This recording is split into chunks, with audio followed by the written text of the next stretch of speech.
Just I'll touch on Jaire real quick. Really appreciative of what Jaire gave our organization. Obviously, he was a great player. Always tough to see those guys move on, but it's kind of part of the business, and we wish him well. He'll be missed.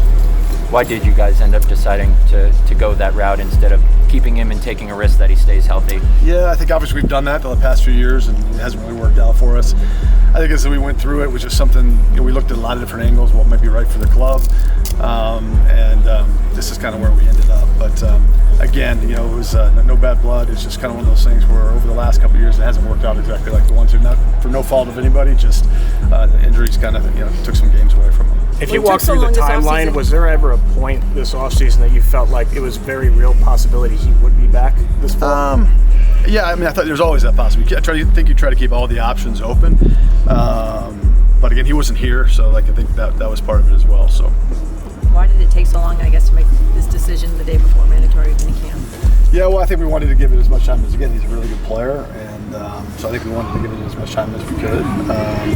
I think as he came in, had really good conversations with him on Sunday, and I just kind of thought this was what was best. What's your comfort level with what you have at cornerback right now? Do you need to add? No, I feel really good about it. Obviously, the three guys got I think combined have about 95 starts under their belt. Feel really good about that.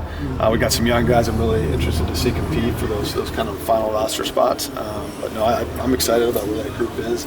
The three guys that have proven their ability in this league. I like their makeup, their toughness, their ability to play. So their versatility. So no, I'm excited about that group. Brian, are you willing to do anything with Elton? Just to maybe appease him a little bit? Yeah, we'll keep those things in-house. Really talk about contract stuff. But he's here now. He's got a little thing he's working through. But hopefully we'll get him out here soon enough. Fans will wonder, though, why Jaire you were able to keep him when you still got so much left in your salary cap. Yeah, well, again, I think, over the last 4 years, there's been a lot of games missed. And I just think for what that amount of money is, I think that's a lot to pay for a guy who hasn't been able to get out on the field. Again, it's not his fault. It's just something that kind of transpired. So we just we're looking for something different.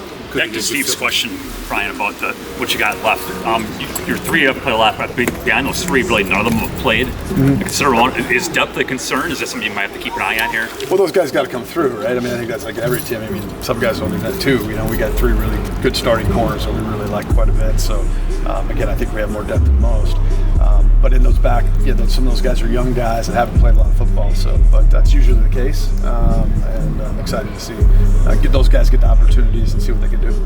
Did you feel like the offer? I don't want specifics, but you feel like the offer that you made gave him? It was a fair offer that gave him a chance to earn back whatever he. Yeah, I'm not going to talk about the contract stuff, but whether we did or didn't offer anything, it was just something. I think there were conversations. And again, I think that wasn't something they wanted to do, and at the end of the day, we kind of had to really kind of look and see if that was really what we wanted to do as well. What were the obstacles to a trade? Somebody offered me a really good pick. Yeah, I think certainly those were things we talked about. I won't get into any of the details, but yeah, somebody had to offer me something for the trade.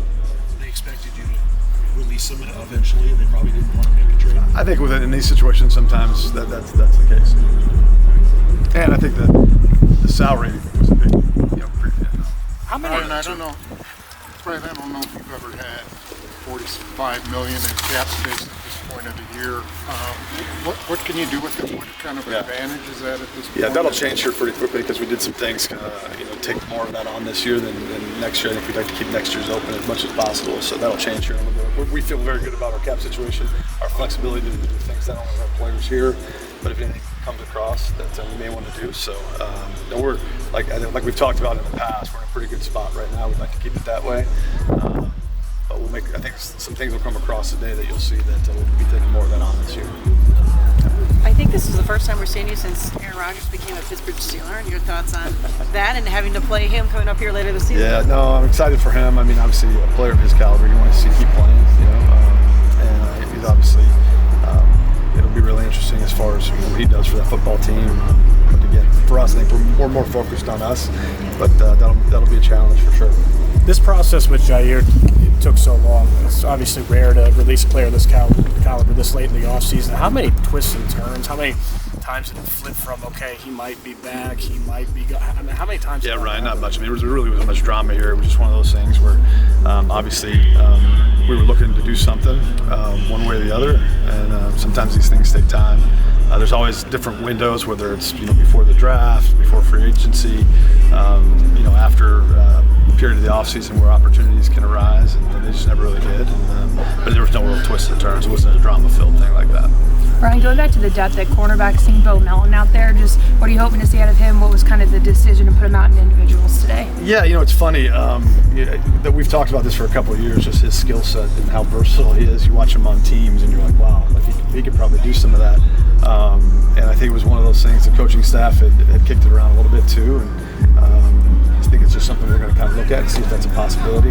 There's been very few guys that have done it in our league, but there have been a few. And when a guy's able to do that, it certainly helps your football team. Bo is, everything we want in a football player out there as far as his ability as a receiver, certainly on teams. And if he's able to add this to his arsenal, that makes him really, really valuable to us. 2 more, please. He's the one drawback to having you release Jaire, the fact that because you couldn't find a trade partner, you have no control over where he goes. And you've said when he's healthy, he's still a really good football player. I mean, there's a chance he could end up at a place where he could hurt you, right? Yeah, I think when you release any good players, which we've done around here a lot, or their contracts run out, I think that's a possibility. Again, I think you're more concerned about your own football team and how that affects us. Because if we take care of us, I'm not concerned